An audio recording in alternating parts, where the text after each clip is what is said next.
Tenemos entonces la siguiente figura con los datos que nos dan marcados y un ángulo A que es equivalente a 90 grados, lo vamos a denotar con el cuadradito ahí en la esquina.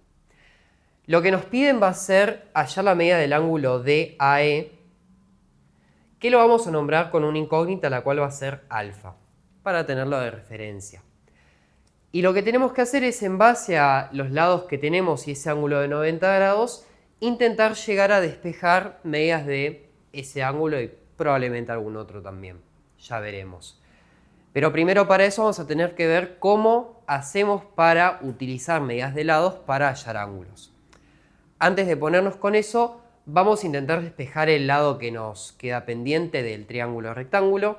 Tenemos un triángulo rectángulo con dos catetos y dos segmentos de su hipotenusa total.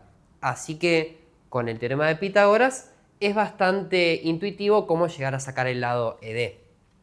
Que al lado ED lo podemos pensar como la medida de la hipotenusa menos 8 menos 4, siendo 8 que viene de la medida de CE y 4 de la medida de BD. Utilizando Pitágoras, vamos a plantear entonces, por definición, que la hipotenusa al cuadrado es igual a la suma de los cuadrados de los catetos. ¿Esto qué implica? Que BC al cuadrado va a ser igual a AC al cuadrado más AB al cuadrado. Entonces, bueno, sabiendo que AB es 12 y AC es 16, puedo reemplazar entonces por 16 al cuadrado en este punto y por 12 al cuadrado en este punto. Esta suma me va a quedar 256 más 144, que esto es igual a 400. Y entonces BC al cuadrado es 400 y por ende es conocido que la raíz de 400 es igual a 20, lo cual nos deja la medida de nuestra hipotenusa completa. Y reemplazando entonces en la primera cuenta que habíamos escrito, tenemos que ED es igual a 20 menos 8 menos 4, que nos queda igual a 8. Así que ahora sí tenemos todos los segmentos del triángulo rectángulo, tanto los catetos como las hipotenusas y los distintos segmentos que tenemos en ella. Ahora entonces, ¿cómo hacemos para empezar a pasar estos datos de lados a datos de ángulos?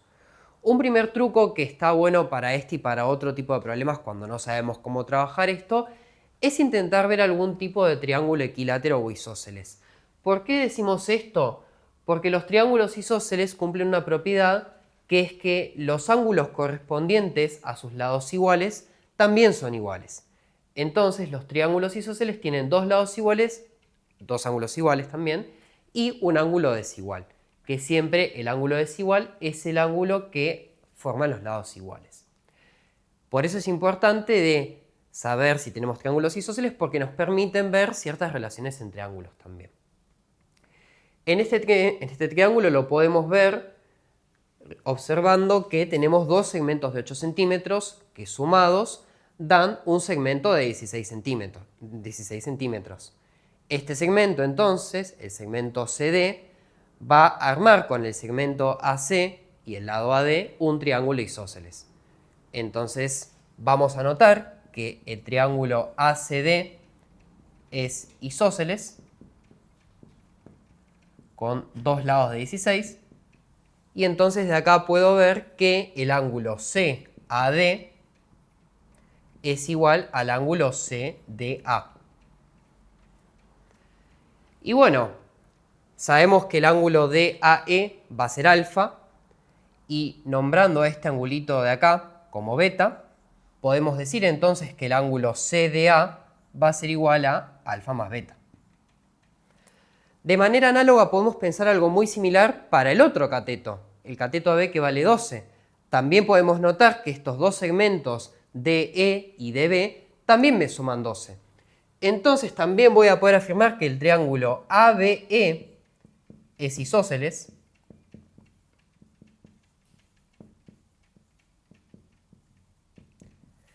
y por ende los ángulos EAB y AEB son iguales.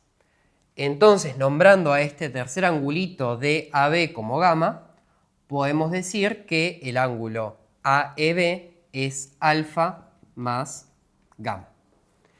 Y ahora entonces tenemos los tres ángulos con incógnitas del triángulo ADE. Entonces podemos expresar por suma de ángulos internos que 180 grados va a ser igual a la suma de alfa más beta más alfa más gamma, que son los tres ángulos de ADE. Pero también sabemos, como tenemos que A es un ángulo recto, que es un dato que todavía no habíamos utilizado, que 90 grados va a ser igual a alfa más beta más gamma. Pero entonces, con esta otra cuenta que si la juntamos con los términos nos queda que 180 es igual a 3 alfa más beta más gamma, podemos de acá ver la diferencia y ver que 180 grados menos 90 grados va a ser igual a la resta entre 3 alfa más beta más gamma menos alfa más beta más gamma, donde se me van a cancelar mis betas y mis gamas y va a quedar que 90 grados es igual a 3 alfa menos alfa, que es igual a 2 alfa. Entonces, por ende, también podemos decir que 45 grados es igual a alfa, y como alfa lo habíamos nombrado como el ángulo DAE, llegamos a que la respuesta al ángulo que nos piden es de 45 grados.